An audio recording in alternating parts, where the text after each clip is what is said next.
Yo, yo, yo, yo, yo, yo, yo, yo. We're back again. I'm really enjoying these live streams lately. Let's see if we can get anybody in here. Today we're going to be discussing the city. And Joel's going to join. Hey guys, welcome Dana, welcome Alan. Let's see if we can get some more people in here. Essity, how you doing, man? Charisma, what's up, buddy? Yeah, so today we're just going to discuss the city, how it came together. You guys can send us questions and, whatever you think of the song throughout the course of the stream. I'm inviting Wintersix up right now.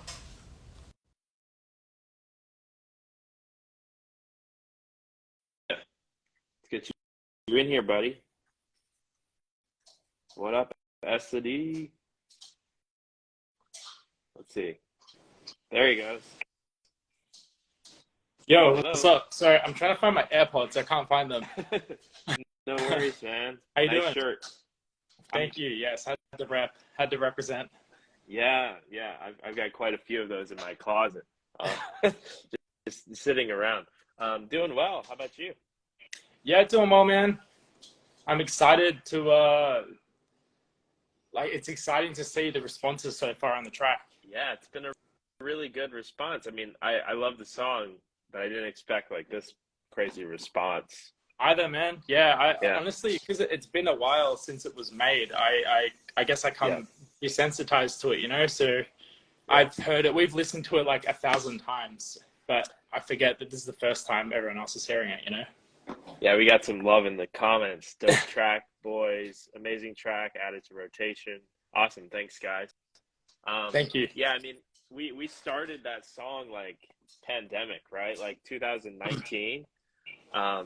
And we just been waiting to put it out basically. So, when you write something, 2020, I reckon it was like mid to late 2020. Yeah.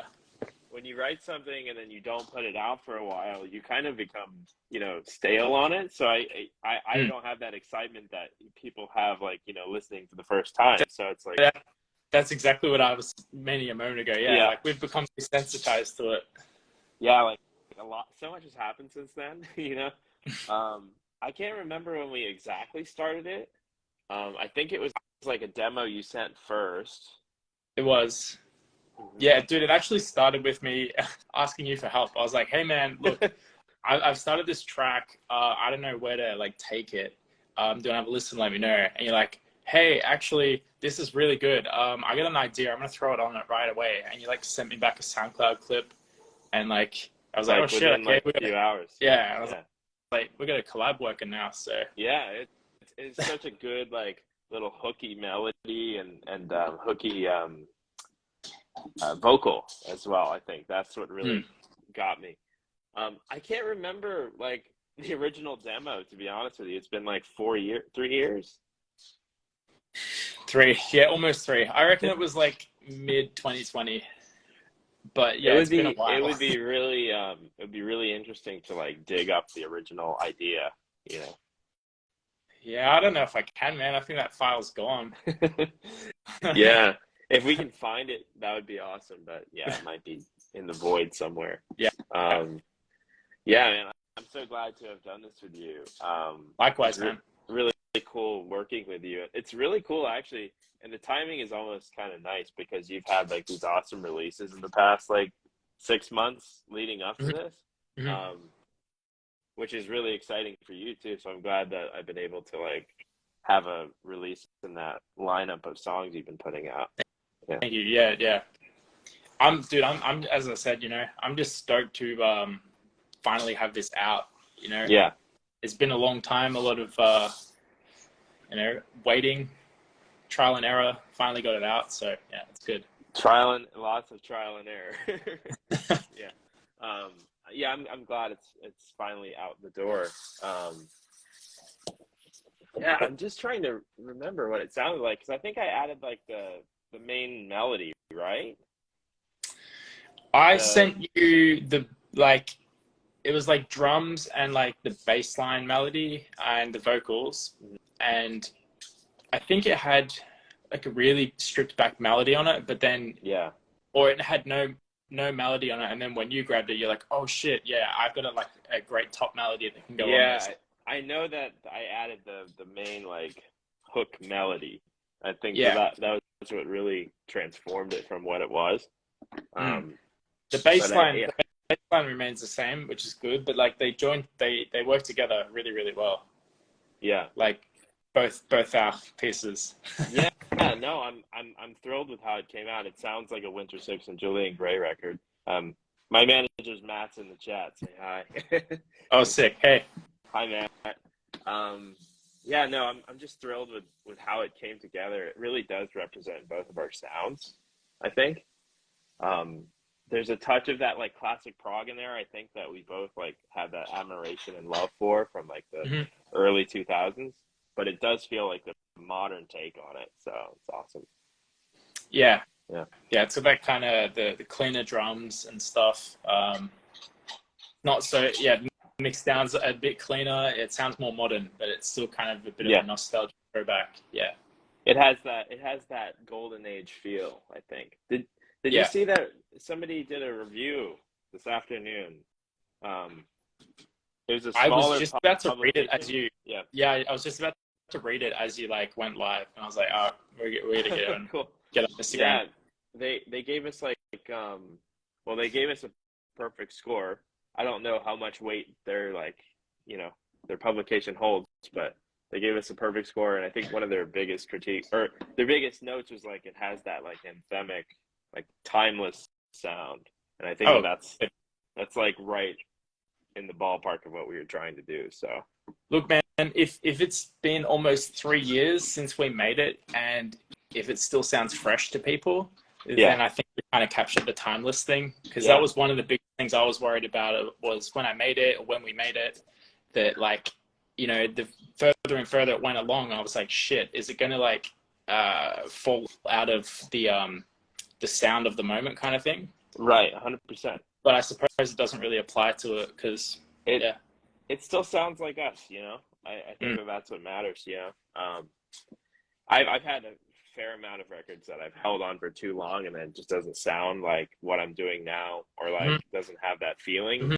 anymore, even like on the emotional level. And that doesn't apply to these. Like they all feel. This still feels very much like something I would put out now. I'm very pleased with it. Yeah. Yeah. Same.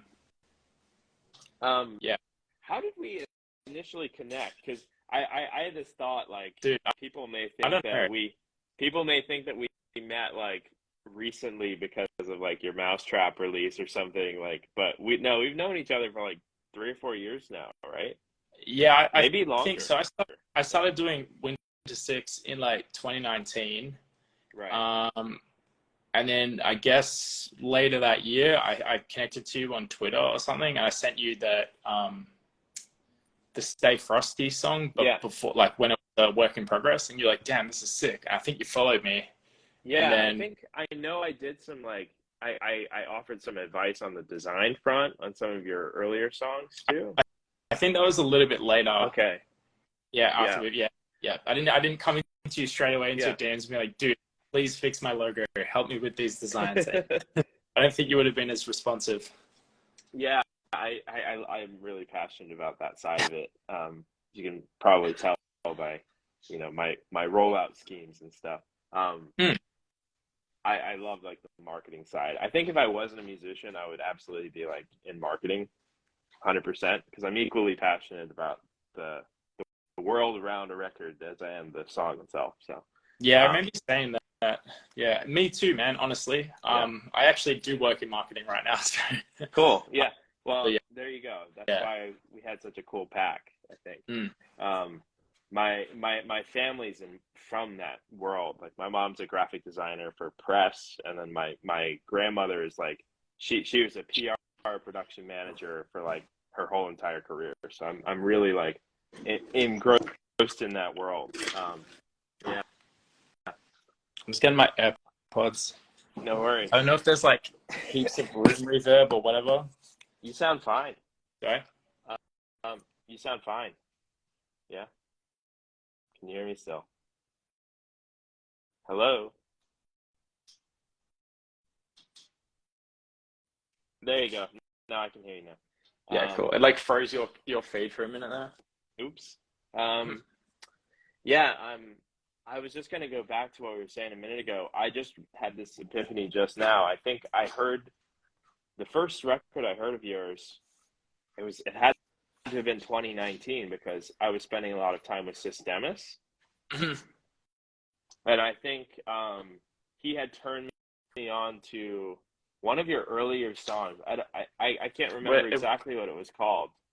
It would have been Cubes, because I remember when Systemis yes. found my track on SoundCloud. Yeah. Yep. And he put me onto it because we were playing a show together. I think it was a Mousetrap event, like back in 2018 or 19. Whenever I guess you first started Wintersix. And he was playing it, and I was like, "Whoa, what is that?" Song? I think so. Yeah. Oh, cool. He was like, or I don't remember exactly. Oh, hi, man. Sorry to cut you off, bro. not. I don't remember exactly if he played it or if like he was just showing me or something. But he was like, "Yeah, I got the sauce." Like it was like he was really hyped on your stuff back then. And whenever I find like a cool like underground artist, I'm always hyped to hear new material. So I think I may have reached out to you around that time, or at least followed you, and that was like 2019, I reckon. Maybe you followed me, and that's when I like hit you up, and I was like, "Hey, man, I got this track." Like in my journey to try and get on Mousetrap, I was like, "Julian Gray, yeah, he's connected. Yeah, all right, I'll hit him up." You know, as everyone does.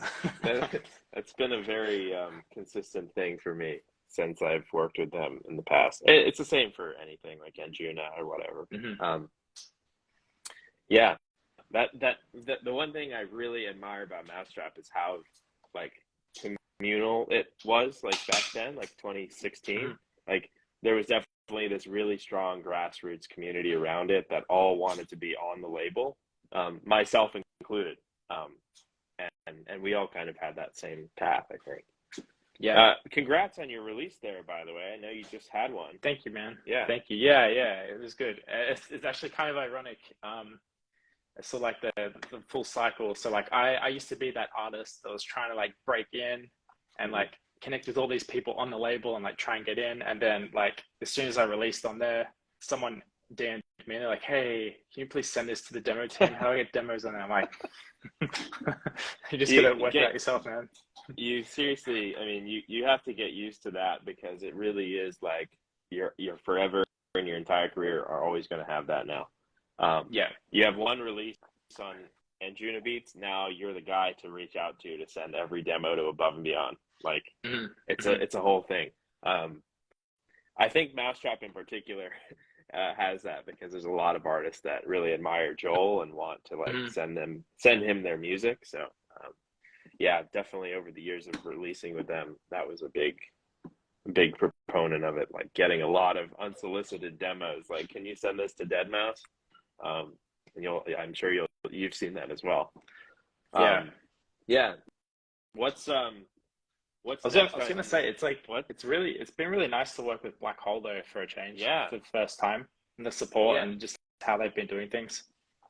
Yeah, I did one record with Black Hole, I think 6 months or a year ago with if you're familiar, Blake Lewis and KJ Saka.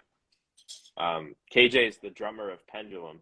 And Blake Lewis is like the beatboxer guy who did American Idol like in 2005 or whatever. But you did a song with both of them. They have a collab group called The Private Language, and I did a record with them called Afterglow with Black Hole, and they just knocked it out of the park in terms of PR. Black Hole has that history, I think. You know, it's not like the most trendy young label, but it's got that like grassroots like power behind it. It's like a legendary imprint. I think like all the early Tiesto stuff and Deadmau5 stuff came out through Black Hole. So it's pretty big honor to be on there. Like Elements of Life from Tiesto, or like I believe what was the other one? Our Guru from Deadmau5 was a Black Hole release. Pretty cool. Yeah, that is actually cool. I didn't know that. And then I think Riot is just now a subsidiary of Black Hole. They aren't like as much of their own lane as they used to be. So that was cool. Yeah, no, that's cool, man. It's cool to have this support. Yeah, they really are killing it. I think we're at like 2,000 streams in less than 24. Or I guess for you it'd be slightly longer because you are in Australia, so you have like a what? We had that early access. It's like a 24-hour jump, right? Or is it like less than that? I think we're 14 hours ahead of Los Angeles. Okay. So yeah, in Melbourne anyway. It depends on your time zone, but we're at least 12 hours ahead of you. Jeez. Yeah, and then ours doesn't come out ours comes out at Eastern times. So like that's a whole thing. Like you don't midnight release in LA. You always do 9 p.m. because it's all of America at once, and it's always based on New York. So yeah, I always thought that was funny. I'm originally from the East Coast, so yeah, it was always like midnight. Then when I moved here, I was like, hey, you prep for 9 p.m.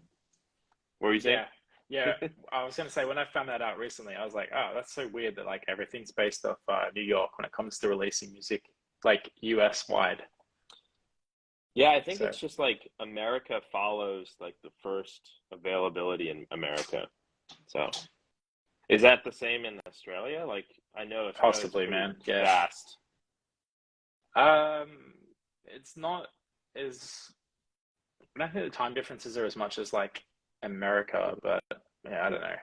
It might just be the same sort of thing. As soon as it hits midnight somewhere in Australia, it comes out, or it could be. Yeah, I would imagine actually like it would be based on Sydney, right? Yeah, exactly, because it's the eastmost. Yeah, place. I need to make a trip out there. Definitely, man. I need to show you how to actually properly apply Vegemite to toast so you can enjoy what I left you in Los Angeles.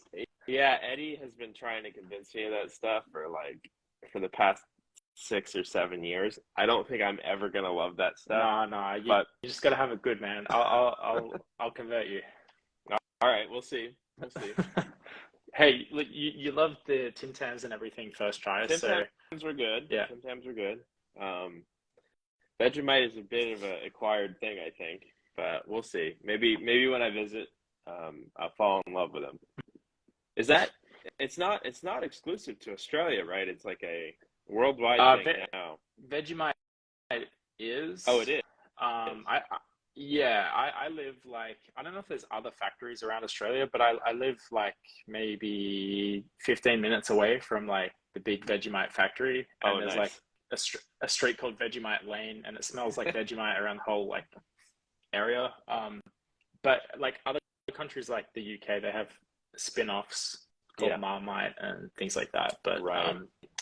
Most Aussies are pretty passionately against any spin-off of Vegemite. It's like Vegemite or nothing. It's like a prideful thing. Yeah. 100%.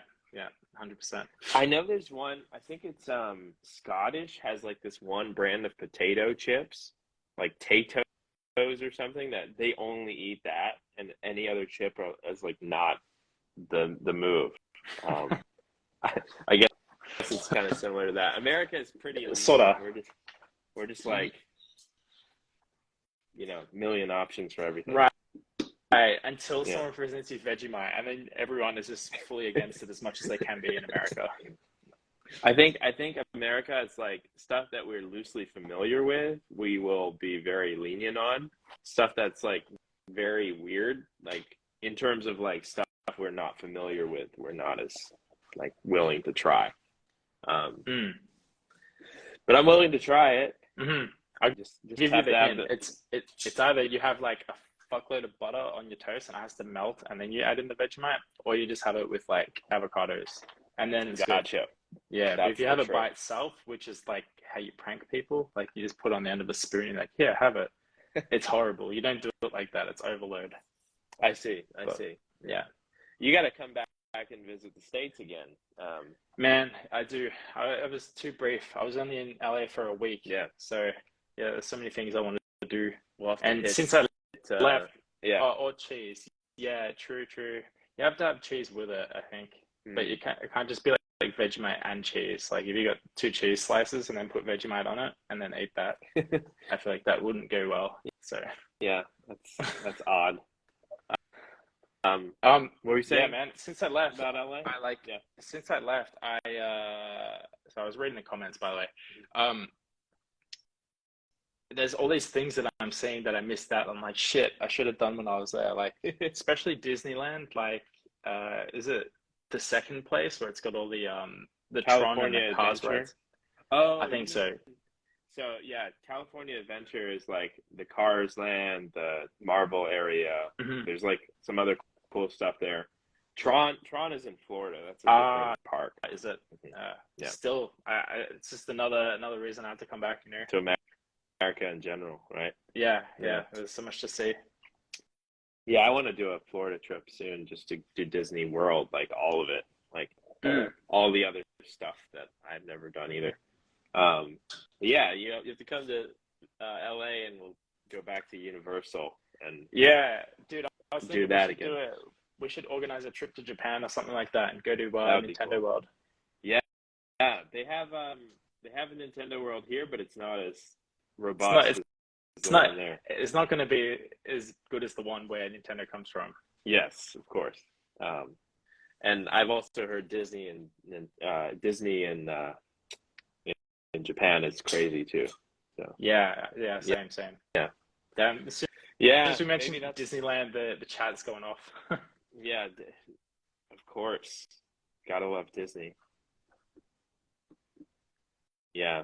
I definitely need to make it over to that side of the world. I've actually never been like to Asia or Australia, so it's like on my to-do list for the next 5 years. I think is to visit over there and then visit Asia.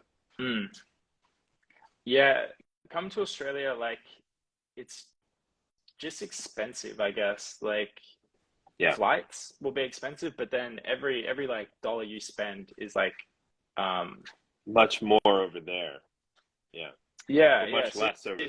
Sorry. Yeah, yeah, so like you're gonna have a lot more buying power, so it's probably not gonna be too bad of a trip for you bringing US dollars over. But yeah, definitely come over sometime, man. Like yeah.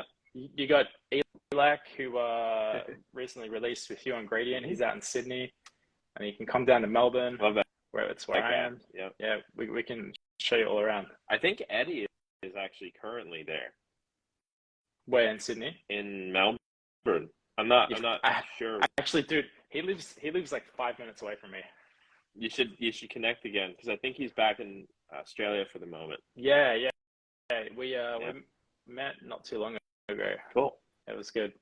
Yeah, he's cool. He's going down like a slightly different path now. I think like more bass music leaning. Mid tempo.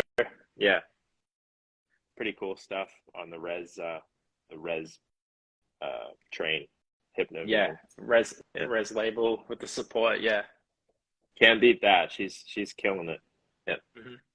Sometimes I wish I didn't write such a like niche genre. Like progressive house and trance is like pretty much like the hardest one to push, right? Like house music is relatively easy.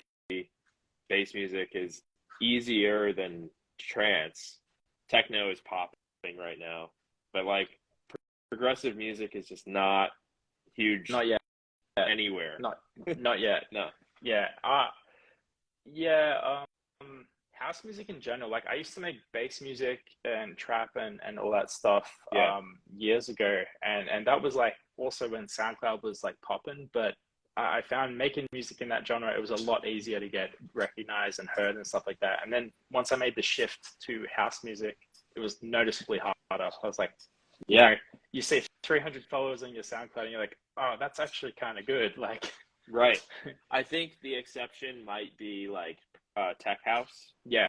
Which is like, especially here in the States, it's really popular. It's like party music. But like any other subsidiary, like melodic techno, progressive house, trance, any of that is like the hardest path to follow. I don't compare anymore. I just kind of like look at my year over year growth, and I'm like, I'm doing all right. That's the most healthy way to look at it. Yeah. It's the only am real way healthy to do when it comes to that. Yeah. Sometimes if I if I feel as though I'm not succeeding, I'm like, and what am I doing right now, and is it better than what I did last year, even like from an artistic perspective? And in that case, I am, you know, in some measure succeeding. Right. I often like listen to even like I log into my old SoundCloud and I like to Yeah. listen to stuff I made like 9 years ago, and I'm like, shit, man, I've come a long way. Like if it's song structure to the melodies to hey Hydra, how you doing? I To even like mix downs and stuff, I listen to my stuff. I'm like, all right, like I just need to chill out a bit. Like, don't judge myself so hard. I've come a long way. Yeah, that's the trick is learning to be less critical of yourself, even though we're all like the most critical of our own material, right? Mm-hmm. Sometimes some positive affirmation can really go a long way. Like if you get a good comment or like you see people really enjoying something, it makes you really believe that it's, you're actually doing something awesome. Yeah. Thanks, Bad Eye. Oh yeah. Yeah, Thanks, man. I was gonna say, when I get like support, like say when I release a track, if I'm doing it often, I've got a good, like, it keeps me super inspired and super fired up, because I'm like, oh, okay, I'm doing something that people like. This is good. I'm just being myself and people like it. So I enjoy like making music, but like when I don't release for like 6 months, like last year, I start to go down like a cycle in my head, like, Trust am I me, making what people like, or like, do they like this? I don't know, like, fuck. But as soon as you get that like out there again, and then you realize that people are resonating with what you're writing, you're people like, still oh care. yeah, People still care. It's just like you're not doing enough to, have people actively engaged right now, but they still care. I'm pretty bad at like releasing music regularly. That's one of the things we're really trying to sort out this year. It's like get more material out, because last year I had like 4 songs in the entire year, and this is my first record out since like November or something. It's been a long time. Most of that is waiting on labels, obviously. Mm-hmm. That's the nightmare with dealing with electronic music, but some degree of it is like just me not actively writing enough or like pitching enough quickly enough. So hopefully this year we have some more releases out. Did I hear Juno? That is Juno. Hold on. Oops. Oh, of course, as I flip the camera, he jumps on my lap. There he is. Hey. There he is, the boy. Oh, wait, he talks a bunch, doesn't he? Yeah, he's a big, loud boy. Yeah. I remember you saying he talks heaps. Yeah. Wait, what's Sonic saying? She's a she's in games, and she was saying it's weird to genre shift like that, but sometimes getting out of the box opens a creative river. Totally. Yeah. Absolutely. I've recently been making some hip hop beats because, like, I don't know, I just felt like making it. I like making like rap beats sometimes, and usually it, like, when I come back into house music or just going into rap music, I bring elements from each genre, Totally. And it's how you find down a weird path. I think. It's how you really define who you are as a musician. Is like you have like inspirations outside of progressive house. Like if every song you write or reference is like progressive house, you're going to be a really boring progressive house, right? Really boring. Yeah. You got to add some spice in there, some different genres, like some really weird shit, especially. And even I honestly should probably listen to more of the classics, man. The things that have really stood the test of time, and like understand why, like their songwriting, their hooks, like what. Yeah, you know me, I'm a big like classic music guy. I just love all music, like in the truest sense of the word. Like that's such a cliche thing to say, but I can appreciate almost anything. There's a very select few things that I just don't really enjoy, but in general, I can really appreciate, all music. Debussy is great. Did I say that right? That Debussy? familiar? I know of that artist's name, but I'm not super familiar with the genre or the artist, I guess. Who, Debussy? Yeah. As a composer, pianist, like going back Okay. in the same kind of like thing as Mozart or Chopin. That's like classic in another sense of the word. I mean, like classic Yes. as in like the past 100 years. Yeah. That's a different kind of like classic. Yeah. I listen Yeah. to a fair amount of classical music as well, but that's definitely not like my first choice. Right. Yeah. Yeah. Um, Classic pop, I suppose, is probably a better way to put it. You know, like things that are when the music industry weren't really like commercial and stuff. Probably from like Elvis to the Beatles, like onwards, and then it just went on fire. And then I guess the industry worked out what works. That stuff is worth studying. Yeah, I think that whole era, like Beatles especially, is really inspiring to me because they like changed the music industry like 5 times in like an 8-year span. It's very just crazy that they managed to do that. And also they were like the first. They're huge inspirations of mine. But anything from that era, and I think in general music that stands like 50 years time, you know, there's something special about. Yeah. What have you been listening to lately?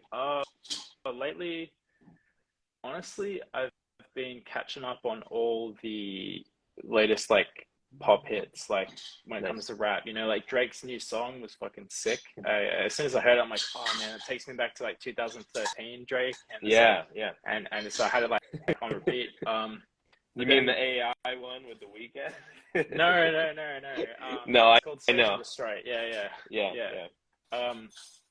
Yeah, dude, that's crazy. That I watched that and I was like, whew, that's nuts. Like I looked at a video on how you can do it too, that you just like you sing it yourself and then you get this AI thing to match your words in that like voice model of, I don't know, Kendrick Lamar, for example, and it spits it out your words in his voice and you're like, What's even more mind-blowing about it is that you just got to consider like in like a year's time when all of the different AI functions interface with one another, like you have like generative voices which sound like organic or real. You have like the Chat GPT for writing, then you have like this one which modifies voices into like models that sound like Drake. It's like we're not that far from like a future where you just type in a description of a song and it generates a song in the style of Drake. Yeah, that sounds like a Drake song. I had a little bit of a, you know, like a driving thought, shower thought type thing. I'm like, I wonder how much longer DAWs have. Like, what's the point of arranging a song if you can just type a prompt? But so I think like original shit will always last. I think so. I think that AI is very good at understanding what humans like inherently. But it's you know, at a base level derivative of other material that we already know works. Yeah, I was gonna say like anything, because I've played with a few different models, from image models to text models and whatever, and I've realized that they are great and they're kind of scary with how well they perform, but how well they perform entirely depends on the reference material they're given. Right. So if you say like create a song in the sound of Wintersix or a song in the style of like Julian Gray, if you're not big enough or if there's not enough material for them to get an understanding of what you're writing, they won't really be able to like replicate you very well. But if you're like cookie cutter, you know, Billboard top 40 or whatever, that's going to be a lot easier. So I feel like the AI thing is probably going to come for the people at the top more than the underground. Yeah, it's also, in my opinion, it's really good at replicating things we already know we like. It's not good at inventive writing, and that like applies creativity. Exactly, like the most true sense of creativity. So I don't see what I see is like AI being very disruptive in things like generalized music for commercial use, like let's say like sync music or like music for TV or background music. And in the visual realm, it's like advertising stock images and stuff. I can see that being obliterated by AI, but I don't think that creative writing and things that require like true mastery are ever going to be replaced, because they don't, or they require creativity and inventing new things that we don't know we love. Yeah, I think they come from you know, the source or whatever, you know, like it's pure creativity. It's not really something we can replicate into data, Right. that I'm aware of yet. You know, I think one day we will, once we understand like how the brain works and stuff, but that's like years off, right? So hopefully. Yeah. Like Sonic Buster said, I think that AI is going to make actual creativity valuable again, because when you commoditize, like, you know, being or cookie cutter and boring exactly, and stuff. then right, like she said, it'd be punishing of Sonic mediocrity. Said, yeah, Exactly. Yep. It's a scary time. I mean, this could all be theoretical, and we all just get completely obliterated by AI algorithms for our jobs.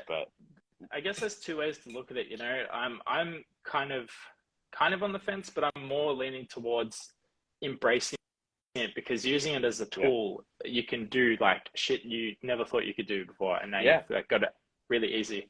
Like apparently there's a plugin. I don't know if it's Max for Live or if it's just a standalone plugin, but you can actually have like AI suggest how to do things in your DAW. So you can be like, I don't understand why this mix sucks. Can you please analyze it? And it goes, you need to drop this like frequency here, or something like that. I'm in the full party of like AI is a tool that will make things easier and better. Yes, it already is. Like we used Midjourney for the cover of the record. You know, like that was right. Yeah, I think Mayon's whole vision for Ride going forward is like all AI driven visual art or something along those lines. I've been using Chat GPT for like a lot of stuff. Like I've been doing some web design for a client, and like if there's an idea that we need, we just type it into Chat GPT and it writes the code for it. Or like we've been writing, or I've been working on some music, and I'm like, I need some lyrics, write this in the style of whatever, for the sake of you know, reference. And yeah, it's been really cool and a powerful tool. So I've been really enjoying it. I think use it a fair bit at work, actually. Yeah, like exactly. with just like writing copy and shit. Like right. Yeah, like that industry. It could be obliterated, or it could just mean that we're now able to do like so much more work in so much like shorter amount of time. You're just accelerating your own ability. It's like a computer was to like the creative person in 2000 or in 1984. Like when the Macintosh came out, it obliterated desktop, or I'm sorry, it created desktop publishing, so it obliterated like newspapers and stuff. But then simultaneously it allowed creative people to be more creative and do more and create better things. So I think that we're going to see exactly that. So we're getting a lot of hundreds and flames emojis happening right now. 100, yeah. No, man, I'm more excited to see how it can be worked into our creative method, rather than being totally afraid and against it, because look, my little voice is not going to do fucking anything. I can't be like, oh, it sucks, don't use it, because anyone's going to listen to me. Like no, everyone's going to be like, what's this new thing? I would rather be on the forefront of it and try to embrace it than to be like the guy against it. It's like the people who are against the internet or social media like 15 years ago.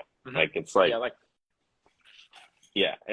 think I heard like stories of people saying like when they're bashing on the email when it first come out, they're like, just write a letter, and it's like, okay. Nice. Now think about like writing a letter. Now it's like, why would you write a letter? It's so time consuming. You have to go out and like post it. Like, what the hell? Hilariously, even for email, right? Like, why write an email when I can send an IM, like a text? Yeah, exactly. Yeah. So, I actually only send email because it's kind of the standard. Yeah, it's like an obligation with business things, but I much prefer to send instant messages because they're like quick, you know. I treat email as like a a running list of things to do or to deal with from a business point of view. Like if I get a text about something, I'm gonna forget 100% because Totally. I'm just gonna see the notification, it'll be gone. With email, it's like mark unread. Like I will deal with that when I get to it, and the number of notifications on my email is the amount of things I have to do. Right. Basically, that's actually, Sonic, you make a good point. Actually, letters now, instead of just being like a standard means of communication, it's like a very heartfelt thing. So if you or serious, you know, like if you send someone a letter, it can be like, you know, very heartwarming to see that someone's taken the effort to send you a letter, or you know, 100% or something. I've had this thought recently about, because I'm always into like creative marketing. The novelty of physical media now is so valuable because we're so digital and everything is so invaluable that you would probably see a great return on like a postcard, like mailing campaign for a song, just because the novelty of receiving a postcard with a song on it and like a QR code would be like such a thing that people would check it out. I think more than like a digital ad. I think so. That's cool. Yeah. But like, so it brings, I guess you could like get a mailing list and be like, do you consent to us sending, like, knowing your address to send you like a thinger? That you have to get you have to get their permission, but yeah. No, but that's cool though, and it's like digital and I don't know, prior to digital worlds, like merging together and stuff. So yeah. yeah. Or like going through your merchandise purchases and like sending all of your merch buyers like a Christmas card or something. Like it's so underrated, I think, in the same way that I think vinyl is underrated for music right now. So yeah, it's got a funny way of everything in I think actually I.O. mentioned it in a podcast I listened to, where he said like there's this thing called like circle theory, where like just everything kind of comes back around into itself. So it's like I think with like really quick before we get too deep on this shit, you're saying how you like prefer IM to emails, and I'm like I've started using like voice to text all the time because I can't be bothered typing, or I'm like, you know, unable to type because I'm driving, or I shouldn't be on my phone anyway, but you know, and I think it's only a matter of time before that's fully kind of like working together really well to the point you don't need to type anymore and you can just speak into your phone constantly, and you know, then it goes back into us just talking to each other via voice. Right. Exactly. Yeah. We'll be calling each other again in the next few years. I mean, I think that actually happened at a micro scale like, in terms of like mentally though. We'll like mentally call each other.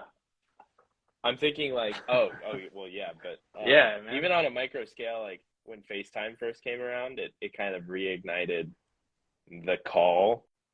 When IM and text was like the whole thing.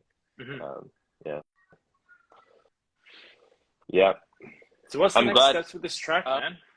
I think we have the lyric video coming out this week, officially. I think Black Hole leaked it. Right. Yeah. Didn't realize until like an hour ago. They've posted it on their channel, but we will be posting it on Monday. And then dude, but by the way, to cut you off on there, before you get onto it, you did like such a good job with that video. It's so cool. Appreciate it. I think it really captures the energy of the song. Yeah. I think my approach with the video is just the same as the music, like try to capture that 2009 feeling, but in a modern way. I really reference like Adam K and Soha's remix of 4 a.m. like that driving video. The classic. I think that was a fan made video actually. It was. Yeah. But it's just become so colloquially known as like the music video for that song. I think it's just part of the culture of progressive at this point. But I was trying to capture that and then capture LA, you know, the city I live in, and then just a more modern take on that with like the type and everything. So I'm thrilled with how it came out, and I'm excited for you guys to go watch it. We're gonna put it out on Monday. It's already up on Black Hole's channel. I guess you can go watch it there. I think that I'm going to put together a Spotify playlist. I've got something cooking for at least my page. Maybe you could do one as well. But I think I'm putting together a list of some of my favorite songs right now that I think are related to the song, like thematically and emotionally. So you guys can look out for that as well. You guys, I think it's about time I updated mine. Yeah. I feel the same way. The last time I updated mine was like January of 2022 or something. It's been a while. So it generally gets an update every time I release some new music, you know. Yeah. But then I forget about it. Yeah, exactly. My last one was Afterglow, which was like it was like before Revolver, before Losing My Mind, before Between the Lines. So it was like January of last year. So finally a playlist update. You can expect that this week, and then the music video for the song is coming out on Monday. Anything else from your side? I'm not sure, man. I'm not sure. I'll have to check. I can't think of it right now. I got to look at the calendar real quick. I've been thinking about putting together a YouTube like inside the project kind of thing, but yeah, that'd be sick. Yeah, I think I might have to fall on you, honestly, because I'm pretty sure you're the last person with the project. So I've got the project, but I think maybe you could talk about some of the stuff you added. Maybe totally, man. I would love to. Yeah. Well, I think you'll have to send me the updated project because I don't think I've got the most up to date version.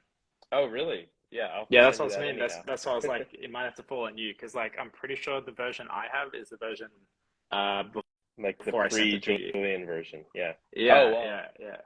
Bounce that out. I'd love to hear that anyway. Yeah. It's been a long actually, time. Good point. Yeah. Well, I think I'm gonna run, man, and have some dinner here, and I'm actually going to Darude and Christina's Sky tonight. Man, show. This is another reason I need to come back to Los Angeles. You guys constantly have things happening. It's a lot of stuff. It's the place to be for music. Yeah, it is a really cool place to be for music. But I gotta eat and then get ready because we're gonna leave relatively soon. Totally, man. Yeah, it's been good to chat with you. Yeah. Everybody in the chat, go stream our new record, The City, on Black Hole and Ride, and go follow Wintersix. He's awesome. Follow Julian if you've come here from me. So cool. All right, man.